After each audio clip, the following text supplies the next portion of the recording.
everyone. Yay! Welcome, Anthro-AI Tribe. This is Val, your host.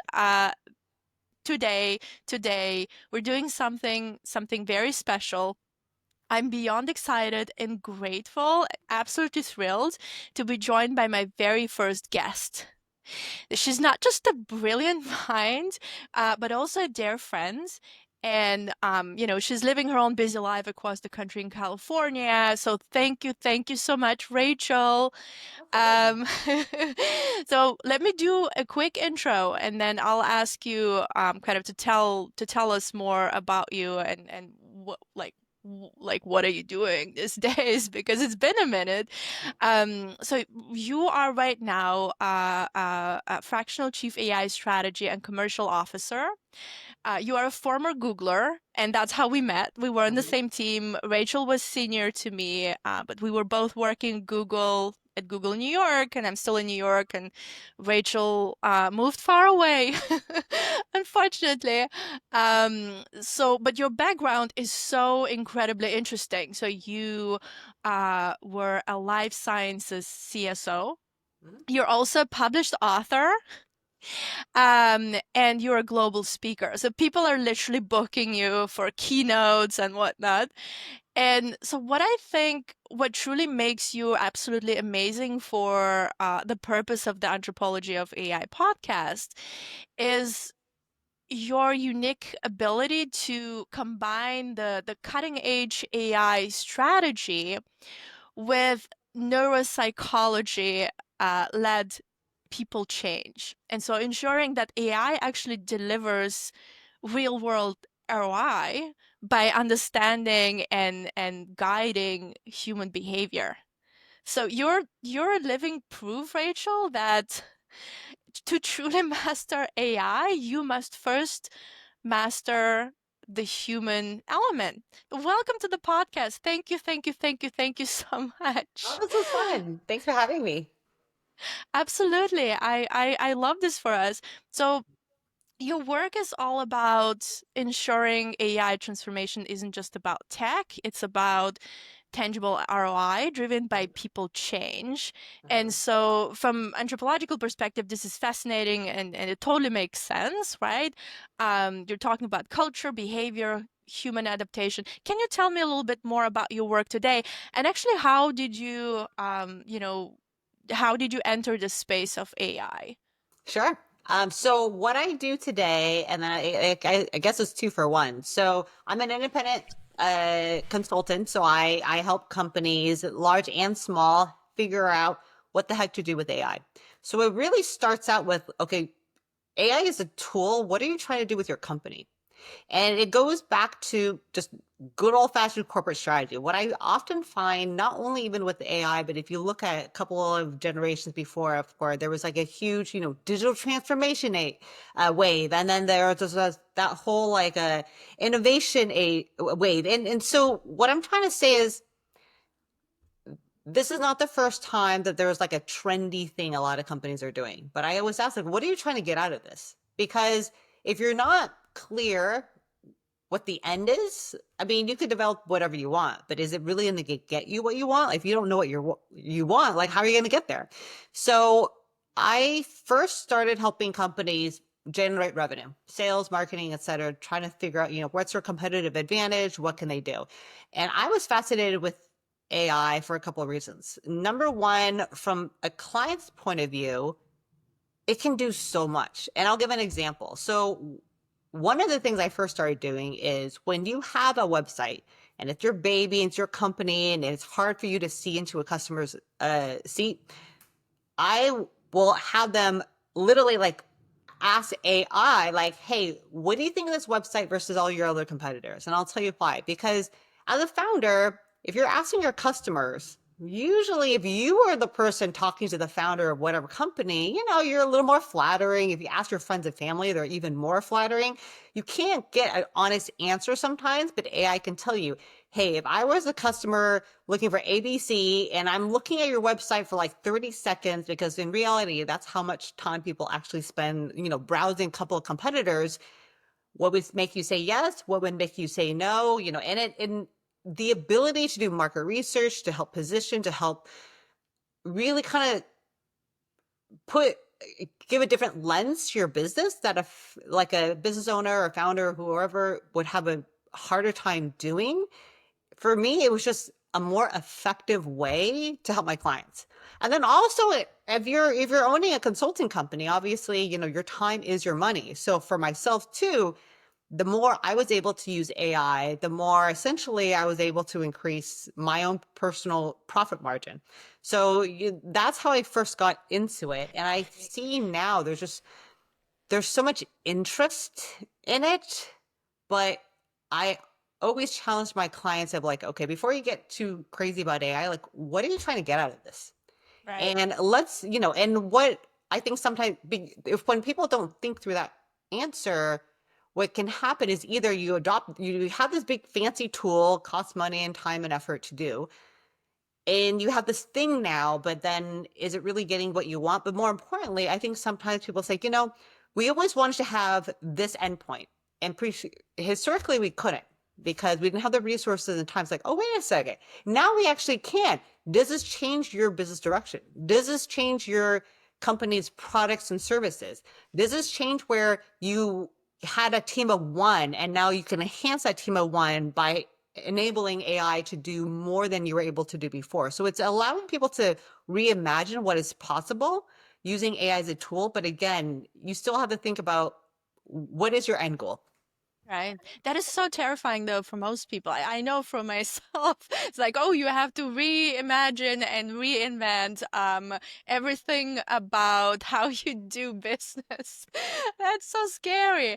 And and one of the things, I really admire you, Rachel, and you've been a great source of inspiration for me is that, you seem to have reinvented your career quite a few times. Like, you're a published author, you're a global speaker, but you also have been, in biotech, you've been in tech, in global expansion. So like, do you have an advice for people who are right now like freaking out? Like the AI is so great, it's gonna take my job. Like, look, it just reviewed my site and said it's crap. Like, what are you doing? What are we all doing? Can we just all like retire?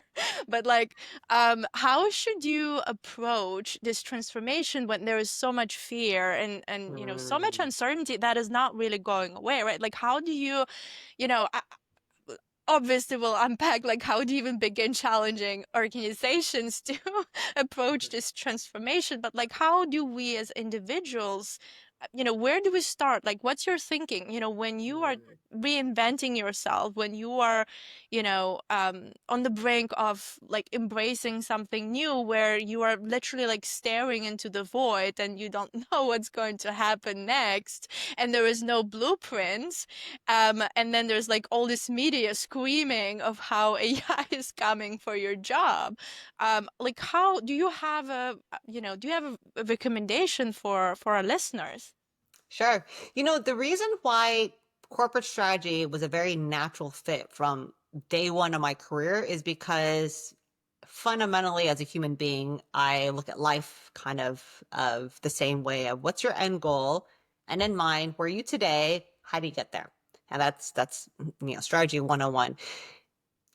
I was very clear from college onwards that on my deathbed one day, I want you to look back and say, I had a cool life. That was it. That was that simple. And because of that, I did things like, live overseas, live in New York, try this, try that. And it's for me, there's always been a very strong thread between all of them.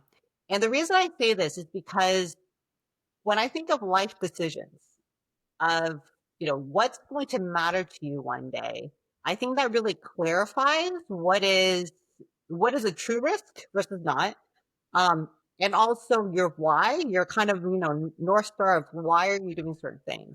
And so going back to what you're saying about different careers, I mean, a lot of it was just because it just seemed interesting.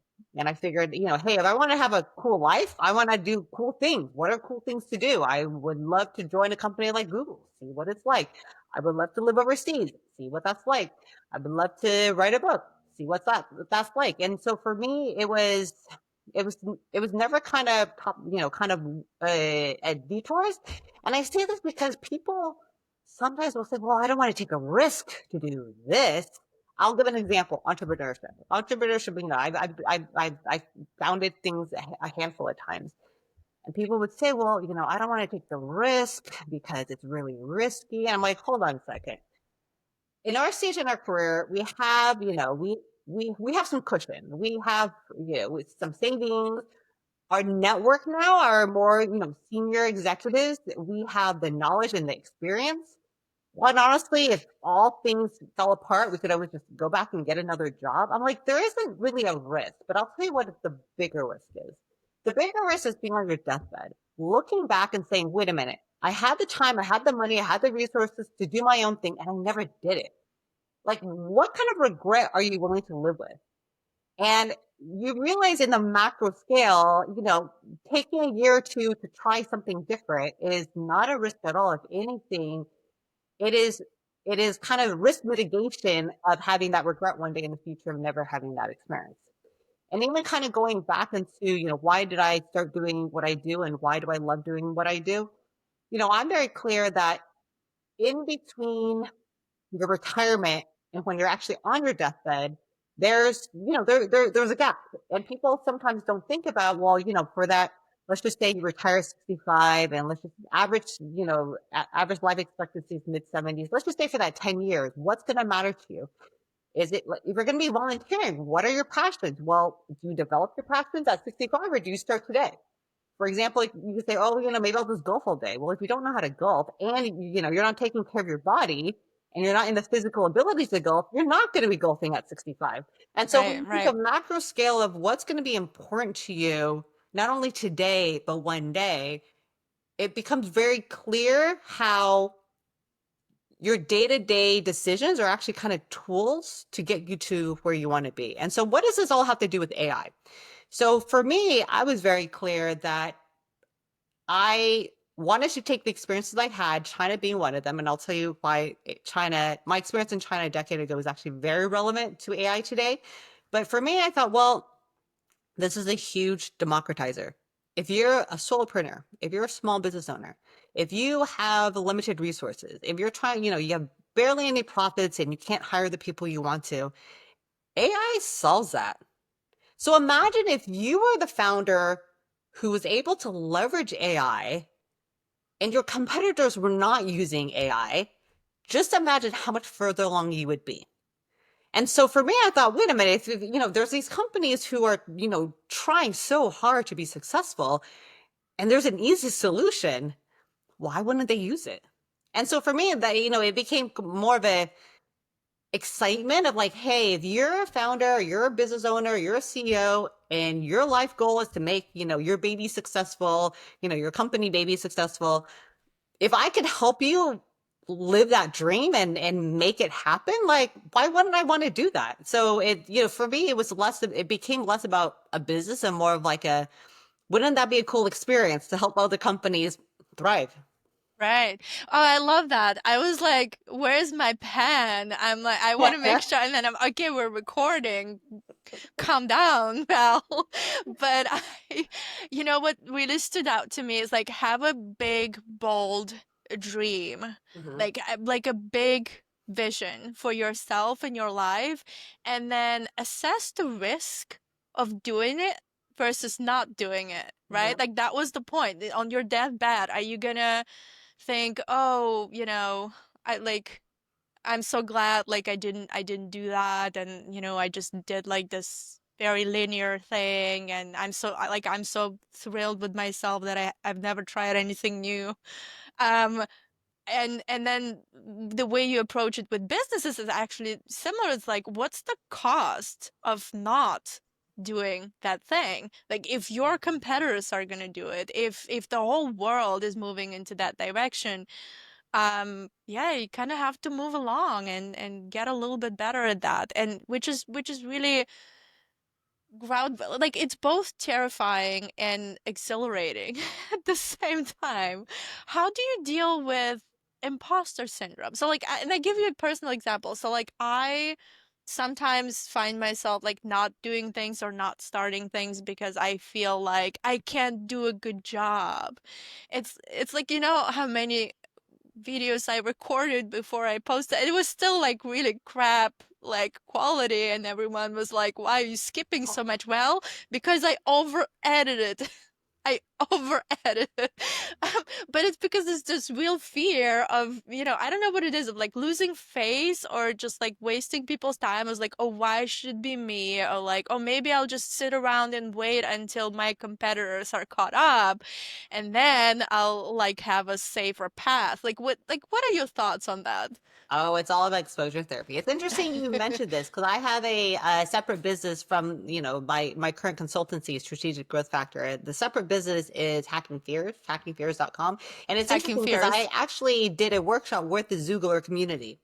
And what it is basically you want to do something, you don't, you're kind of hesitant. Well, what is that hesitancy? What are you really fearing? And when you identify the fear and you realize, okay, but it's still worth it because I really want to achieve this. How do you take small baby steps to get there? And of course, how do you have accountability and how do you keep the goal in mind?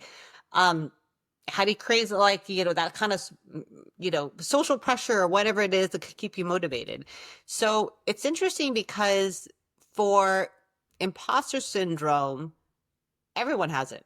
And what, in the workshops I do, it's really interesting because, for example, if I say, we want to create a podcast and everyone's like, oh, I don't want to do it.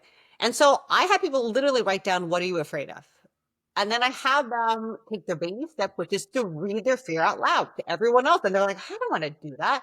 And then you realize we all have the same fear. You don't want to look bad. You don't want people to like troll you on the comments. You don't want to, you're like, oh, is my hair okay? And, what are people going to think? It's the same fears as everyone else. But the aha for them is they're like, oh, wait, everyone else feels the same? Oh, okay. And then, then you realize, okay, well, if I'm the person who could overcome that fear and everyone else is still caught in that fear, again, how much further are you ahead than everyone else? And I taken that first baby step. So, years ago, I created my first YouTube video as well. And I similarly was, hesitant to do, all these things. And one day it was literally 11 p.m. My hair, makeup, and everything was just all messed up from the day. I was like, screw it. I just put on my iPhone like on the table and I just recorded myself. And I literally just said like, well, here's my first video, whatever. And you do it and you're like, okay, that wasn't that bad. Okay, so what if I did a second one that actually was meant to show people? Okay, let me do another one. And eventually it becomes, almost like second nature. But it is kind of taking those baby steps and realizing that you're able to do it. Because here's the thing about imposter syndrome, and here's the key about confidence that I am always talking about in my workshops. People wait to be confident to do something. It's actually doing something builds the confidence. So if you do it, you're like, oh, okay, that wasn't so bad. Let me try it again and then again. And so just know that you'll never, if you're waiting for the day you feel confident, you're going to be waiting a long time. You got to just do it. And then you'll realize what you're capable of. Baby steps. So, pivoting back to the organizations and the way you help them today to overcome the fears, we know that one of the biggest fears organizations have, are actually grounded in some reality where they see that, they invest millions in Mm-hmm. AI and somehow they don't see the returns or they don't track the returns, or they're actually even sort of puzzled with how to calculate the actual ROI. How do you approach that? Like, what are the key elements, from your vantage point of like where do you start with unpacking that fear, and Mm-hmm. what are perhaps the tools that you can give those organizations to, to move forward despite this well-grounded, anxiety, I guess. Sure. You know, it's actually one of the reasons why I started Hacking Fears. If you take a macro step back, AI is not the first new thing companies have adopted. I mean, there was a day where people had like what Ethernet cords and then they were adopting to Wi-Fi and, pre-internet to post-internet. This is not the first time. So what is interesting to me is that since the beginning of time, companies have a strategy and it's all about the execution, but it's also about changing people's behaviors and mindsets. So it's internally and externally. We know, if we're launching a new product, we have to get the market ready. We have to get them excited, have them understand what it is and, kind of test it out so that they feel comfortable. Sometimes companies forget internally, you have to do the same to get people to do what you're hoping them to do. Are you incentivizing them the same way? Are you making it very clear what their benefit is? Are you addressing a particular pain point so this new solution or policy can kind of enhance that? So it's just good old fashioned change management. But that being said, what I find often is even if a company has decided to adopt AI, even if they've gotten the point of setting what their overall strategy is, what their AI strategy is, even if they've said, okay, we're going to go to the next step of adopting a tool and, customizing to what our company needs, sometimes I see them, dump the training at, learning and development department, say, okay, we did a 1 day, like a 1 hour training, go. Right, right. Teach And them. yes, and Tell the them what it exactly. is. Well, and the missing pieces, in today's day, if you don't know how to use Gen AI, you might be a little behind already. I think most people have already played around with ChatGPT or whatever, Gemini or whatever, and so it's interesting that if you're not addressing the core reason they're not using AI, it's going to be a tough sell. And I'll give a specific example. There was a very, very large company where, they had all these fancy AI tools and people were not using it. And so I asked, the team leader, like, why is your team, well, tell me, the team leader, what is the issue? And she said, I'm so frustrated because we have tons of work and it was in the medical field and they had, her team had to read a lot of medical documents. And it was impossible for the team to read. So instead, what they did was each person was assigned. They decided her team decided to basically do a book club where they would split up, let's just say 100 documents against 10 people, and each person had to read 10 of them, and they would sit and summarize with each other. And I thought that's a lot of. She's like, I know, and they don't get time to do X, Y, and Z. And so I said, well, what's stopping them from using AI tools? And she said, well, they don't believe AI. It thinks it's going to hallucinate. I'm like, sure. But do you think that somebody who has read 10 articles and now has to listen to 9 other people talking about their 10 articles might also forget things, might also misspeak, might, have the same issues that AI has? And I said, here's an experiment we can do. If your team's concern is that it's not accurate and it's going to be worse than a human being, let's do an A/B test. So I had the whole team just read the shortest of their articles, and kind of summarize with each other, and then I had AI just summarize it in like a 1 minute flat. I said, okay, well, you've heard your colleague describe it, you've read this. How much worse is the AI compared to what your colleague just said? Wasn't worse. Arguably, that AI had more details. It's like, okay, well, how much time did you spend reading this and talking about? I mean, we've been sitting here for like an hour, and this came out in a minute. And imagine if you just summarize everything. And so it wasn't about teaching them how to use AI. It wasn't about like, it was understanding the mechanism. It was addressing a fundamental concern they had. And if you're not going to ever address that, you're not really Right, going to ever go anywhere. right, right. So the question was more about, and that's like, I recognize my own bias as a technologist. So speaking as a technologist, my question was like, well, sometimes sometimes companies invest a lot in AI and it doesn't pay off because users are not adopting it or for whatever other reason. Like, what are the tools that you have to to mitigate that? And you're like, well, actually, it all starts and ends with a human. Right. Um, it's about change management. It's about clarity of like why they should be using. It's about taking away their concerns. It's about like kind of low-key selling it to them. And the A/B test is a great example of how you like demonstrate that instead of like writing a boring training and publish it somewhere on the internet. No one will ever look at it. Right. So that's how essentially that's the approach. Well, but maybe that's sort of a toolkit, but it's all, it starts and ends with humans.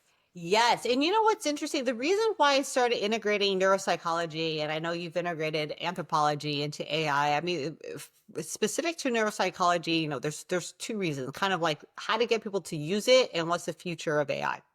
And so the first one of how do you get people to use it? If you take a huge step back, if you are raising a child, if you have a new puppy, if you have a new team, how do you get them to do what you want them to do? You incentivize them. You have to think of, what are their common drivers? And so fundamentally, I mean, humans are humans, animals are animals, and we all kind of know if you want someone or a pet or a kid or whatever to do something, you got to reward them in the right way. And so you think of, how do you get someone in the office to do a certain behavior? I mean, it is, how are you incentivizing them? What are the benefits to them? And so when I saw people learning how to use AI and the reasons, they didn't want to use or wanted to use it, I think that was oftentimes missed in a company. It got very technical without looking at the human element. But the reality is the average person in a company is not technical. And so how do you get them to be comfortable and speak it in their language where it's very clear to them what their reward, their benefit would be? But I think also from an AI plus human perspective, it's interesting. People are panicking that AI is going to take over, human jobs and whatnot. And, the one thing AI can't be is human. That is the one thing humans can always be confident they'll be better than AI. And so when I ask myself, in 5 years from now, what's the world going to look like? And, 5 years with no other topics doesn't sound that long. You can imagine, like, how long has it been since, AI has come out and our world has changed? 5 years from now, like, I can't even imagine what it's going to look like. But when I even think of today, the way we interact with things, digitally, like right now, the reality is we have deep fake technology. The viewers here can't, like, how can you verify that I'm a human being, you're a human being versus like AI generation? And this is today. Imagine it in 5 years from now. So when I think of the ability to gain trust from a paying client or trust from someone you're doing business with, you're going to want to see them because you can't trust anything else digitally.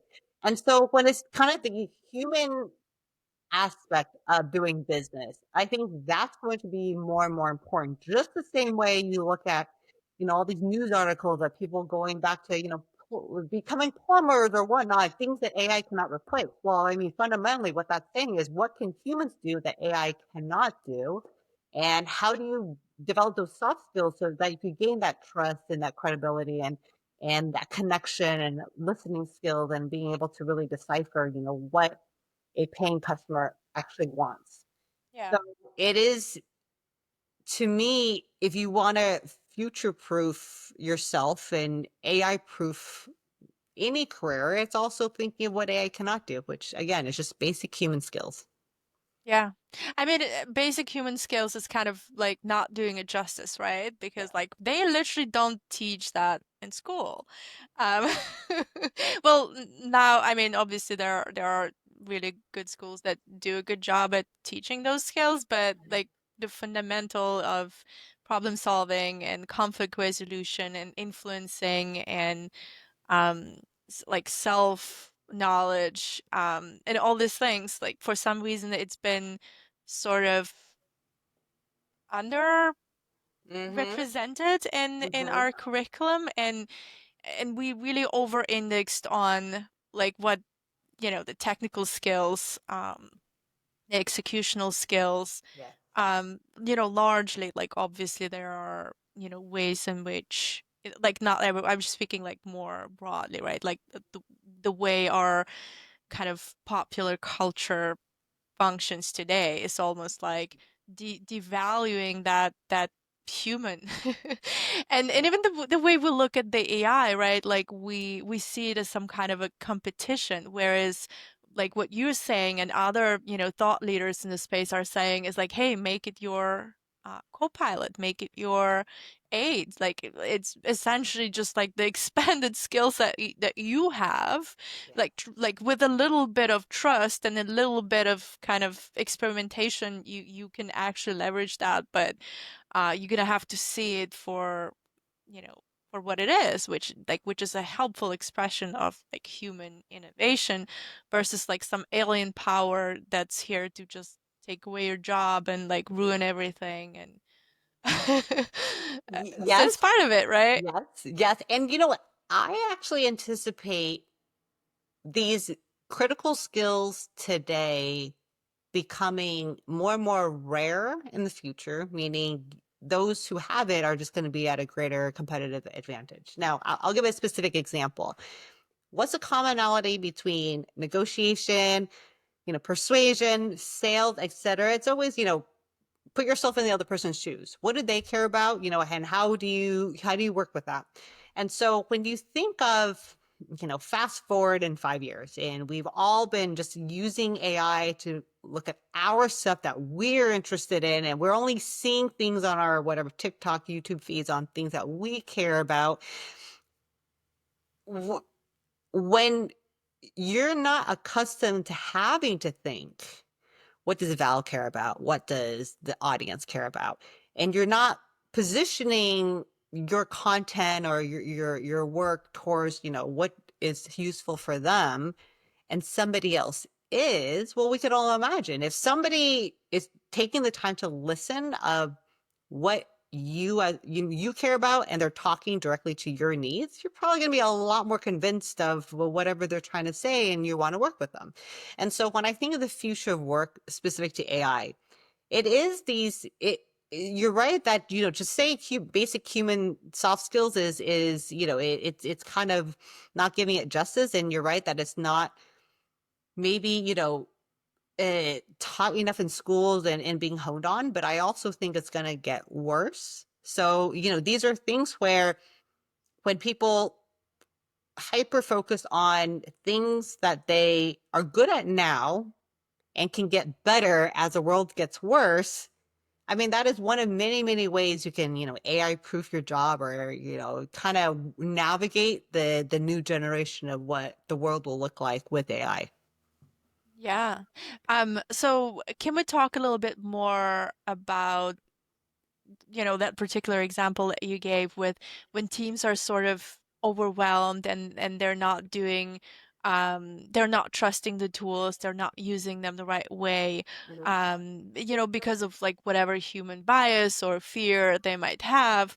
Um, could you maybe give some more examples of where, unpacking those behaviors can fundamentally like shift the perception of AI, but ultimately the success of AI projects? Yes, it is. It's the same core skills as being a good salesperson. It is, what does your audience care about?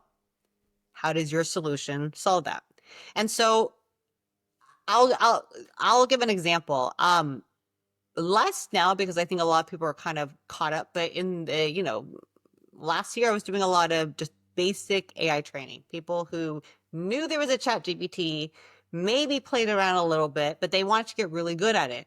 And so before, class began, I would always ask, why are you here? What do you want to get out of this? You're here and we're going to talk about X, Y, and Z. But at the end of the day, I want to make sure you leave thinking, okay, I had something I wanted to use it for, and now I know how to use it.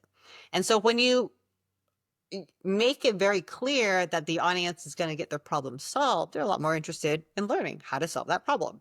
And so the use cases were across the board, and with companies too. I mean, it is, you have founders or business owners who maybe later in their career, and they just say, look, I know there's something here that's going to help my business. I don't know what. Help me figure out what that what is. It could be, hey, this is again a trust issue. It could be like, hey, I'm just trying to do X, Y, and Z, and I'm not sure how AI can do it. I'm seeing a lot more, automations and creating agents. Like, how can I develop for my own team? I mean, I'm creating my own agents for just random things that I find myself doing over and over again. And it's very clear I should just create an agent for. But in terms of the reasons why people are not using it, the reasons why they would be incentivized or want to use it, it really comes down to, what's your personal goal? What are you trying to achieve? Yeah, so it really comes down to like this practical day to day, like, okay, what are we actually doing here? And how would Yes. then technology be helpful to that Yes. end? Can we talk a little bit your experience with leading global transformation? Mhm. And would love to hear your insights on how the cultural norms and the regional influences, or even specific organizational subcultures, Mhm. might impact the way AI is perceived, adopted, or resisted. And have you, for example, seen any different behaviors around, say, AI in EMEA versus Mhm. APAC, for example? Yes, and I think it's very close to kind of the digital leap forward for and during our time at Google, we saw a lot of emerging markets or historic developing markets. They're not looking at desktop. They're just kind of like, hey, like I'm here and I'm going straight to mobile. So it is it, there are societies where adoption is just quicker. In the US, you have the Silicon Valley, where everyone's used to a change, everyone's used to adopting new things, that adopting this is not a big deal versus other areas. Um, and I also think if you look one step even further, I had mentioned before, I see a lot of analogies of China, growing like gangbusters, 10, 15 years ago and today. Fundamentally, China's like, okay, look, we need to develop. We need to jump way ahead. How do we get there? And they just looked around and said, okay, what do we have? We have people. So let's get everyone working. Let's take what we do have and maximize it. And so that's why everyone was just mobilized and working. And this is why you were able to see such fast traction in their economy. And I say this because when I see people who just want to use AI right away, it is the solopreneurs or the founders of a small company where they're like, look, I don't have the resources that a Google or another company has. What can I do today to solve this problem? I don't have time to hire a market research company. I certainly don't have the resources. What can AI do for me today? And so it is kind of the mentality of like, you've got your resources, maximize them. And so going back today, when I think of people who are using AI, I mean, there's different groups. There's the, just naturally interested in AI or, early adopters, but there are people who need it because they have a very specific problem. I think where you have I've seen larger companies, some have been, more forward thinking, but I think a lot of larger enterprises, it's just like with every other adoption where, there's a lot of meetings and making sure everyone's aligned and analysis paralysis and kind of, slower rollouts. And, especially for companies where what's worked in the past still works, why do we need to adopt this thing? You do see that as well. But in terms of, these are blank statements, but that being said, it's been surprising to me where the pockets of adoption have been.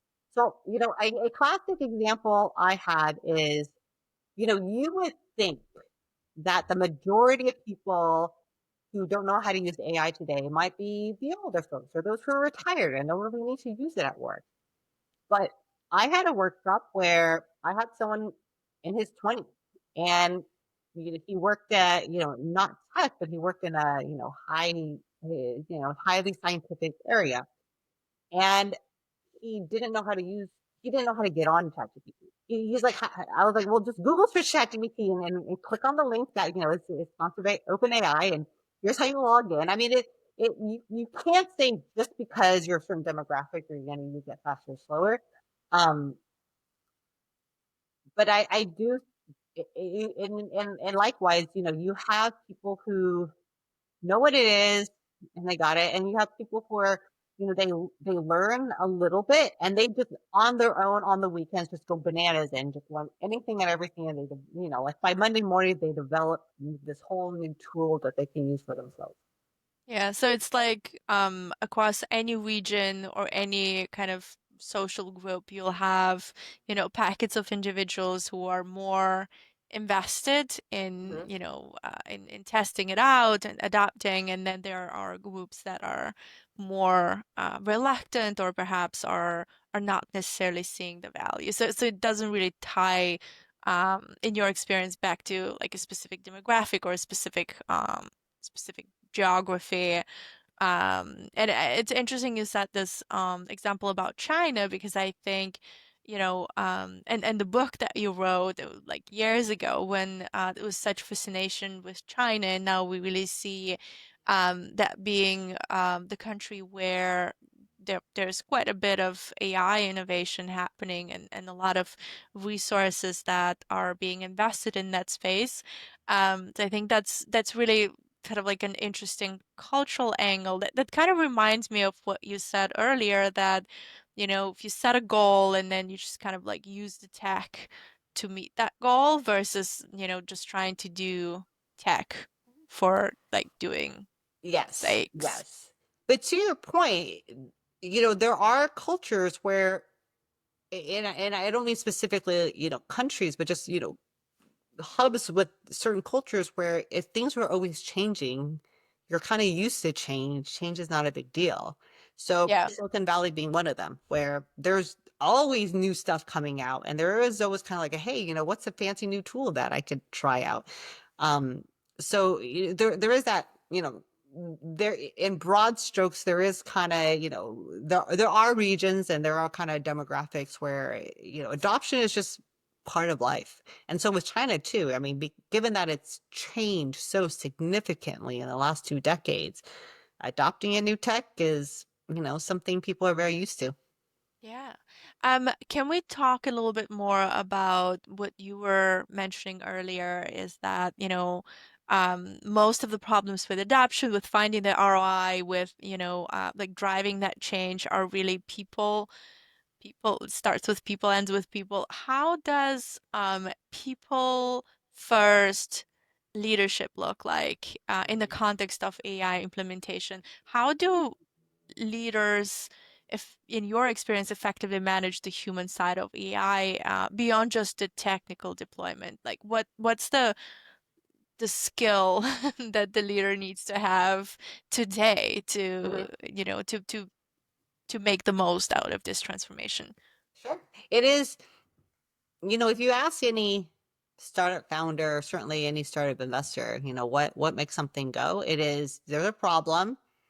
You're solving a real problem with a solution, and if there's enough people with a problem and your solution is just the obvious answer to make all the problems go away, people use it. And so it's, if you think of, for example, company startups where it's a cool tool, but like, when would you use it? Why would you use it? I mean, it doesn't, those companies are much harder to become successful. And when you think of change management, it's the same idea. If people don't really see a problem, why would they try to change behavior? So when I think of the fundamental problems that every, company has, maybe every human has, it's, if you think of every company, they're trying to save time, reallocate that time into things that will get them further to what they want, which most companies is driving revenue, driving growth, et cetera. And imagine if you can eliminate some of that time spent on things that AI can take care of, and you redirected it towards, customer facing roles or things where you're really moving the revenue needle. That's good for the company. So when I think of an individual, I mean, how many of us have heard about, being, overworked and having, they want to do all these things. They don't have all the time in the day. And if you have a solution where it's like, okay, look, yeah, I mean, this normally takes you 2 days to do, and you don't have the time to do everything on your plate. Now, if this 2 days could be smashed into 2 hours so that whatever, you take a Friday off. I mean, why, if that is a problem and you see that as a problem and here's a solution, why wouldn't you use it? But it has to be very clear of the understanding of here's the problem and here's a solution that very clearly solves that problem that you have. And so going back to how does a leader go lead anyone in any way, including with AI adoption, it is truly, what is the core problem we have here? And if it's adoption, what is the core problem that people are having? And how could AI be a solution for that? Right. To drive adoption, you really need to understand the problem space and think strategically versus kind of imposing the change without doing that Mm-hmm. thinking. Mm-hmm. Yeah. Very cool. So we talked a little bit about how AI, is taking over more tasks from Mm-hmm. humans, freeing up more time for people, and you mentioned some of that the basic skills or the core skills, like creativity, critical thinking, and then you also mentioned that something very interesting that you said that stood out to me, that you think that it might get worse short term. Can you unpack this a little bit? Like, what do you mean by that? And do you have any kind of ideas or how we could potentially mitigate that? Remind me, when did I say that? I don't remember. What I don't remember. did I say? Well, if I understood you correctly, we were talking about the like the pure human skills and that, we need to cultivate those, and they'll be like even more valuable, right, over Mhm, time. mhm. And I think you mentioned that you think that that kind of focus on, technical skills instead will continue, and we will like almost like lose touch with our like very human side even more, at least for the Mhm, foreseeable time. So I think you said that, or I want to make sure that I understand it mhm, correctly. mhm, Like, mhm. is that Yeah. what you actually meant? Yes, yes. So if you take a huge step back, we're starting to already kind of get these little nuggets of things we're hearing on the news. I mean, starting from the pandemic, we know that humans need other humans. We also know that there's been kind of this, increasingly louder voice about social media and when kids are on their phones versus, playing in the yard the way they did, 30, 40 years ago. There is a real health, mental health, but physical health impact to that as well. Yeah. And it's interesting to me where, you kind of get these bits and pieces of, hey, we shouldn't do this. And then it suddenly turns. And so right now it is, you shouldn't be sitting all the time, or the sugar is the new smoking cigarettes. I mean, it's almost like people kind of know, and then they really know, and then there's kind of like a backlash to it. And so with technology, given that, just like with many other health trends, people are starting to realize, hey, maybe we should look into this. Maybe this is having a greater impact, as a society in terms of mental health, but also physical health, that we need to really evaluate. And maybe we should start saying, hey, we shouldn't be doing so much of this anymore. And so when I think of the, 5 years out in whatever technology environment we will have at that time, and if we have more and more engagement online, and everything we see and do, that whatever influencer we're following or whatnot, maybe human being, maybe an AI avatar, I think eventually people are going to want to have that human connection. And so if you have the social skills, if you have the EQ skills, if you have, the deal making sales skills or whatever it may be, it just puts you one step ahead by also remembering that if you want to AI proof yourself, whether, in your career and life, etc., you again think about what can AI not do, and doing a terrible job being a human being. So, hyper focus on that. Yeah, it's not its own human being. It's literally like the extension of us. Yes. So perhaps we should embrace, what we have. Mhm. Um, so thinking about um, you know, being more human and like whether it means something very positive or something very dramatically biased and bad. Kind of like the dichotomies. From neuropsychological perspective, how can we better design ethical AI systems Mm. that account for human biases, vulnerabilities, cultural differences? Are there, are there the human guardrails that we should be building into the AI development? What's your point of view? Yes, however, I also see a delineation between what we should do and what we are doing. So, well, let's put AI to the side for now. Let's look at today. Today, any major, social media platform is supposed to have some sort of guardrails. And yet we see a lot of, not so positive, messaging and posts and whatnot that, has been damaging, for societies, for perception, for, as large or as small scale as you want to go, despite these guardrails.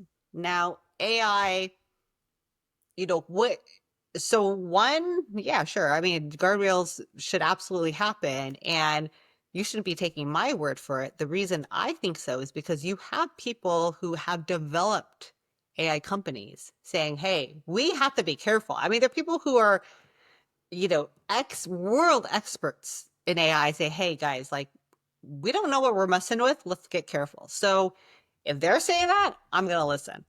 Now, when it comes to how these guardrails look, that's one thing. I also ask, how is it going to look like and how will it be enforced? Because we already see that despite all the best intentions, things don't always work out as, rosy as we had hoped. Yeah, it doesn't always play out as intended Yes, yes. But when you try to. yeah, I mean, if the world's experts are saying yes, then I believe them. Yeah, we should probably have some controls in place. Yeah. Um, so I think we covered a lot of themes here, and I think I would love to cut it close Mhm. with a quick rapid fire if you're into it. Let's do it. So all right, so okay, so there are like three questions and just like shoot what comes to mind. Okay. All right, so question number one: beyond your current work, what's one area that you believe AI has the most potential to genuinely improve human condition if Hmm. approached correctly? Definitely healthcare. And I say this bias as somebody who was a pre-med undergrad, wanted to be a doctor until I realized I'm terrified of blood and needles. There's no way, no how I was ever going to do that. So I went into life sciences instead. So I have always, before Google, I was always in life sciences. And right now, I certainly have kind of, entered back into that field where if you think of anything as large as democratizing diagnoses around the world, where an entire country may not have an expert on certain disease, and if you can have AI uh, you, you know identify, become like a digital radiologist and kind of figure out what just from the images, like the proper diagnosis, that changes the diagnosis, which, as we know, the sooner you diagnose anything, the better the outcome. It is also giving people custom health advice. So as an example, I'm a nerd about all things healthcare, as you know, and lifestyle, and just being as healthy as possible, exercising every day, eating a healthy diet, all that stuff. And I'll often ask, for someone with da da da da da da da, what should I do based on PubMed clinical data trials, da da da da. But it's like and I think it's because there's a real practical reason. If you look at the American Medical Association guidelines, they were developed historically from older white men. I'm not older white man. So, what's going to be most appropriate for my body is what I care about, less than what the general population, um, versus, what's good for the general population. So if you think of all of our human bodies, they're all different for various reasons. Where we grew up, what our diet is, what our activities are, and all, do we live in New York City or out in the countryside? So, at a certain point, guidelines will kind of help directionally, but there's so many other nuances that really impact your health. And so that is something where, everyone can have a personalized plan of how to live their best life. Right. And it's not even just your physical body, but it's the experiences you have, the social connections you have, and all these other things that do have a real impact on your physical health and longevity. So I'm the most excited about that. But in terms of how it's going to change these, democratize things, I mean, you name it, it can. It could be anything from you have a certain recipe, you don't like tomatoes, you rather have carrots. How do you substitute? It could be education. I mean, as we all know, especially with, a lot of highlight these days on neurodivergence, I mean, everyone learns in a different way. So how do you customize a math lesson to how you learn? I mean, you name it, it can happen. But I'm personally most excited about healthcare. Yeah, no, I hear you like 100%. The personalization of it, but also the democratization. I think Yes, that's yes. a really really impactful change. And, Um, and I'm not only just excited because, I have personal interest. I just mean, yeah, who doesn't aspire to live the longest as possible in the most healthiest way as possible? Who doesn't want their parents to live as long as possible? Who doesn't want to have healthy kids who, grow up to be big, strong humans? And I think that is a very common human desire, and AI can help with that. yeah, no, I love that. Just being able to access all of your health data and metrics and then, combine that and have your own personal profile and actually take more control, like take more charge of your health, which I mean, I could also see some pitfalls in there and some, snake oil salesman coming Oh, in and yes, like trying yes, to yes, but absolutely. conceptually, I think that's a transformational power Yes. for healthcare in general and for individual and population health in particular. I And absolutely you see you that. hit on something really critical. So I had, just as an, I just kind of mentioned that, why PubMed clinical, data based on reputable journals and whatnot, because anyone who spent 1 second on TikTok or wherever, I mean, there's all sorts of stuff about, the newest diet or who knows what. A lot of it is not true. And that can really negative impact people. I mean, you're dealing with people's health here. So if you can, if it's hard to tell like what's real and what's fake, and you could say, hey, look, I only want you to look at this type of data and tell me if it's real, I think that becomes a very powerful tool because, 20 years ago, how did we learn about what was good for our health? I mean, whatever we learned in school, whatever's in our books, whatever, the news says, but now we have control of where we want that source to come from. Yeah, well, we did have like this old wisdom. Like I got a lot of my health advice from my grandmas. It's like, don't spend too much time on screens, don't slouch, walk, drink water. Like Yes. literally everything she said is true. So I think there is like this ancient wisdom that can be passed along that like does exist. So, but I do agree with you. There's a lot of confusion out there, and I think part of that democratization of AI, for public health and individual health, I think part of it is really helping educate people of like how to prompt, how to get the right Mhm. information so that they don't fall for, like the new in the next, popular diet or whatnot, and Mhm. so that they can have a more holistic information and like perception of their own health journey. Yes. Yes. Yeah. What are the common misconceptions about AI and human behavior that yet you wish everyone understood? When you had mentioned your grandma, it kind of took my mind in a certain way that I'll answer this question with that lens. I think there are sometimes people forget that history may not repeat itself, but it certainly rhymes. And so, specific to health, I always say, look, I mean, we evolved for bazillions of years in a certain way. We didn't have desk jobs until what, the last 100 years, maybe.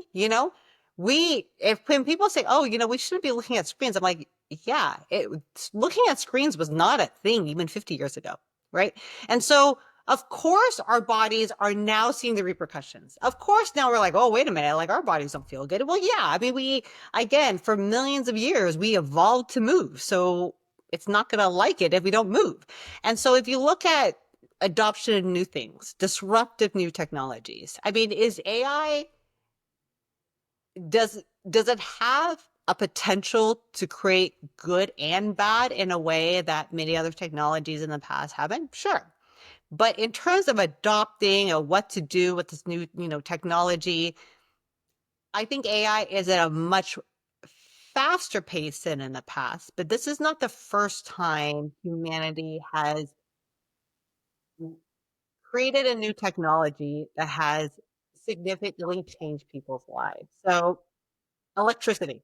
I mean, there was a time, but no one had lamps and whatnot. But now, think of it. If we didn't have electricity, we wouldn't be able to do anything without like holding a candle past sundown. And think of how different our lives are. I mean, we couldn't even drive without headlights. And so our lives are significantly different. And we figured it out. And when people say, there's going to be a lot of lost jobs, they're like, well, okay, hold on. Yeah, I mean, yes, but there's also going to be a whole ocean of new careers that don't exist today. And I'll use the internet as an example, given that we both worked at Google. I mean, Google, the magic of the internet was not just having Google. It is now also having Amazon, Uber, all these other platforms that only exist because we have Wi-Fi, which created, which required adoption. It was the internet which required adoption. And sure, there were encyclopedia companies who have now gone out of business because of Google.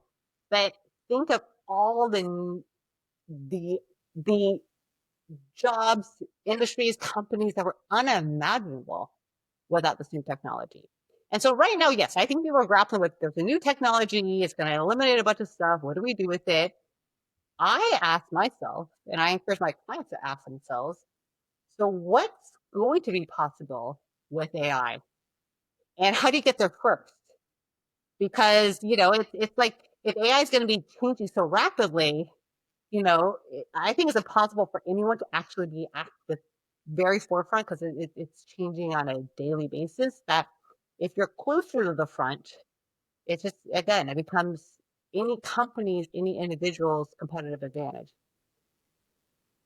100%. Like I feel like so many people in your field and like in our field and with your expertise, the thought leaders, like I swear I heard people say like exactly the same thing. Just use it, just try it, just do it. Hmm. Hmm. That's kind of like the mantra, right? So for someone new to the AI space, and that's the last question, and then I'll let you go. What's one book or resource or, even if it's not explicitly about AI, but that you think would be most helpful in understanding the human side of this stuff? Mm. Well, anytime anyone talks about a book, I will always shamelessly plug my own. Yes. But this is actually very appropriate for AI. So I wrote a book about my 4 years working and living in Shanghai in China. And this was, let me see, over a decade ago, 10, 15 years ago. So clearly things were very different in China. But one thing stays the same. It is the people who were able to adopt quickly, also in this vastly changing environment, those who were able to just kind of get ahead of the curve were tremendously successful. And when I think of AI today, I mean, the whole world is just kind of shaken up and everyone's trying to figure out what to do with it.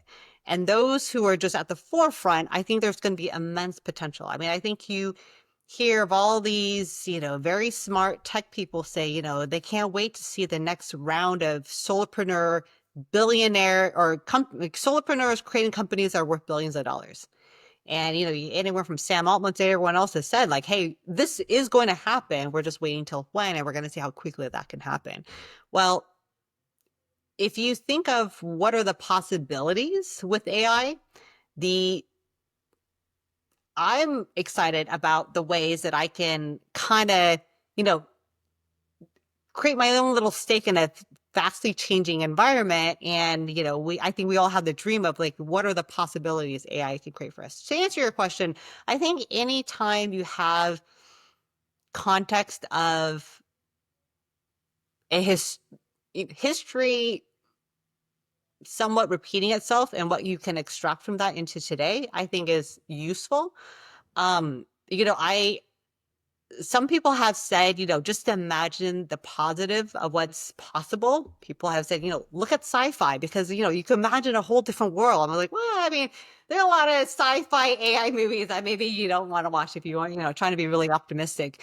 But it is, I would actually, I think if you want to learn about AI, what I personally recommend, I mean, you can go on YouTube. I mean, I feel like anything that's on print is already going to be outdated. I think what it is like if you want to learn something, just try it out, play with it, and like watch a how to YouTube channel Right, and right, right. literally create it. Yeah. But if you want to kind of take a step back of okay, what does this moment in time mean for the overall society? This is not the first time things Yeah. like But this. follow this podcast, right? Like we'll discuss all of that. Yes, exactly, Shameless plug exactly. as well. Yes, I made it yes. I was gonna say yes. Listen to Val's podcast. That's how you do it. uh, I mean it takes a special nerd to appreciate a printed book. But I recognize that, I live in a different world, but yeah, hey, YouTube is great. I can't thank you enough, Rachel. This has been You fun. are an absolutely fantastic guest. I really, really enjoyed our conversation, and Sure. I would love to continue the conversation as well on or offline. Yeah. And wishing you best of luck with all of the massive transformation projects that you're driving for your customers. Oh, Yeah. well, thank you. And for your listeners, if you have any questions on, what should your company do with AI to like how do you maximize AI to save time, make money, etc. How do you get your teams to adopt certain things and change management, how to hack fears? I'll send you the links to my Yeah, website we'll and we'll drop book the and all that stuff. links Yes, how exactly. to find you. And then in the meantime, I'm going to revise my last answer. And if you want to stay ahead of everything, stay listening to Val's channel. She's going to change your life. So, you're already one step ahead by being an early adopter of this particular podcast. Awesome.